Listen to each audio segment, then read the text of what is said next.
날마다 솟는 샘물과 함께하는 오늘의 큐티 시간입니다. 11월 12일 토요일 오늘의 말씀은 사사기 17장 1절로 13절의 말씀입니다. 에브라임 산지에 미가라 이름하는 사람이 있더니 그의 어머니에게 이르되 어머니께서 은 1,100을 잃어버리셨으므로 저주하시고 내 귀에도 말씀하셨더니 보소서 그 은이 내게 있나이다. 내가 그것을 가졌나이다. 그의 어머니가 이르되 내 아들이 여호와께 복받기를 원하노라. 미가가 은 1,100을 그의 어머니에게 도로 주매 그의 어머니가 이르되 내가 내 아들을 위하여 한 신상을 새기며 한 신상을 부어 만들기 위해 내 손에서 이 은을 여호와께 거룩히 드리노라. 그러므로 내가 이제 이 은을 내게 도로 주리라. 미가가 그 은을 그의 어머니에게 도로 주었으므로 어머니가 그 은 200을 가져다 은장색에게 주어 한 신상을 새기고 한 신상을 부어 만들었더니 그 신상이 미가의 집에 있더라. 그 사람 미가에게 신당이 있으므로 그가 에봇과 드라빔을 만들고 하나들을 세워 그의 제사장으로 삼았더라. 그때에는 이스라엘에 왕이 없었으므로 사람마다 자기 소견에 옳은 대로 행하였더라. 유다 가족에 속한 유다 베들레헴에 한 청년이 있었으니 그는 레위인으로서 거기서 거류하였더라.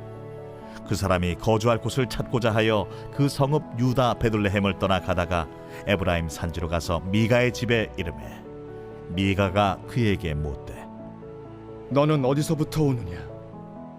나는 유다 베들레헴의 레위인으로서 거류할 곳을 찾으러 가노라. 내가 나와 함께 거주하며 나를 위하여 아버지와 제사장이 되라. 내가 해마다 은 10과 의복 1벌과 먹을 것을 주리라. 하므로 그 레위인이 들어갔더라. 그 레위인이 그 사람과 함께 거주하기를 만족하게 생각했으니 이는 그 청년이 미가의 아들 중 하나같이 됨이라. 미가가 그 레위인을 거룩하게 구별하매 그 청년이 미가의 제사장이 되어 그 집에 있었더라. 이에 미가가 이르되 레위인이 내 제사장이 되었으니 이제 여호와께서 내게 복 주실 줄을 아노라. 새로운 아침입니다. 여호와 이레, 하나님은 우리의 필요를 준비해 주시는 분이십니다. 우리는 오랜 시간 동안 이스라엘의 마지막 사사 삼손에 대해 말씀을 생각하며 은혜를 나누었습니다. 성경 인물 가운데 가장 드라마틱한 삶, 실패와 성공을 가장 극적으로 보여준 삶을 살았던 사람을 한 사람 꼽으라면 삼손을 꼽을 수 있을 것입니다. 이제 오늘부터는 사사기 17장에 나타난 하나님의 음성을 듣고자 합니다. 특별히 사사기 17장부터 21장에 나타난 내용의 말씀은 사사기서의 부록과 같은 부분입니다. 사사기 내용은 이스라엘에 나타난 12명의 사사들의 일생에 관한 내용들이고 그래서 제목도 사사기라고 붙인 것입니다. 그런데 12명의 사사들의 이야기는 사사기 16장에서 삼손의 이야기로 끝이 납니다. 그렇다면 17장서부터 21장까지 내용이 무엇입니까? 이것은 사사기의 부록입니다. 즉 사사기의 내용을 한마디로 이야기하라면 영적으로 암흑한 시대입니다. 사사기적으로 표현한다면 사람이 자기 소견에 옳은 대로 행했던 시대입니다. 그래서 본문 6절에서는 이렇게 말씀합니다. 그때에는 이스라엘에 왕이 없으므로 사람마다 자기 소견에 옳은 대로 행하였더라. 아멘. 똑같은 말씀이 사사기서 21장 25절 말씀인데 맨 마지막 장 마지막 절입니다. 그때에는 이스라엘의 왕이 없으므로 사람이 각각 자기 소견에 옳은 대로 행하였더라. 아멘. 즉 사사 시대를 한마디로 표현하라면 자기 소견에 옳은 대로 행했던 시대입니다. 하나님의 사람들은 반드시 하나님의 뜻에 옳은 대로 행해야 합니다. 그런데 사사기는 하나님의 소견에 하나님의 뜻에 옳은 대로 하나님의 말씀대로 행했던 시대가 아니라 자기 소견에 옳은 대로 행했던 시대라는 것입니다. 그런 사회에 두 가지 뚜렷한 특징이 있습니다. 하나는 종교적인 타락이고 또 다른 하나는 도덕적인 타락입니다. 바로 17장부터 21장까지에는 이 두 가지 사건을 그림 언어로 보여주고 있는 것입니다. 17장부터 18장에서는 미가의 사건을 통해서 신앙적이고 영적인 타락상을 말씀하고 있습니다. 19장부터 21장에서는 베냐민 지파에 속한 기브아 사람들의 패괴함을 통해서 그 시대가 얼마나 도덕적으로 타락했는가를 보여주고 있습니다. 사사기의 부록이라고 볼 수 있는 17장부터 21장의 내용을 살펴보면 한 가지 떨쳐버릴 수 없는 생각이 있습니다. 그것은 바로 오늘의 이 시대가 사사시대처럼 영적으로 도덕적으로 타락하고 어둡고 부패한 시대라는 것입니다. 그러나 기억하십시오. 밤이 깊어졌다는 말은 이제 곧 새벽이 밝아온다는 것입니다. 주님이 오시는 새벽이 다가오고 있음을 우리가 인지해야만 합니다. 오늘 본문에서 살필 내용은 미가의 우상 숭배 사건입니다.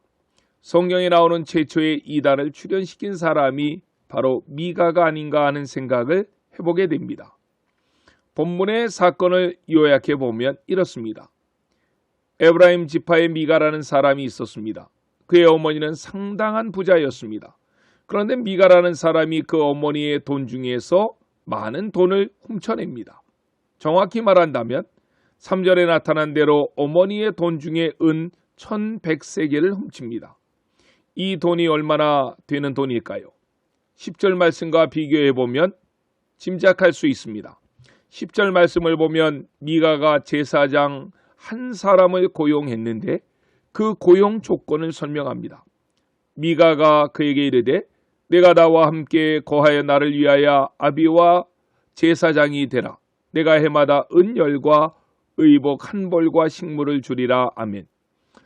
1년에 제사장이 받는 사례가 은 10세겔입니다. 그렇다면 1100세겔이라고 하는 돈은 제사장이 110년을 봉사해야 받을 수 있는 돈입니다. 어마어마한 양의 돈입니다. 이렇게 큰 돈이 없어진 사실을 알았던 미가의 어머니는 밤에 잠을 이루지 못합니다. 식욕도 잃고 의욕도 잃었습니다. 2절을 보십시오. 기도라고는 그 큰 돈을 훔쳐간 자에 대한 저주의 기도밖에 나오지 않았습니다. 옆에서 이를 지켜보던 미가 역시 마음이 괴롭습니다. 그래서 그는 어머니에게 자신이 그 돈을 훔쳐갔노라고 실토합니다. 2절입니다.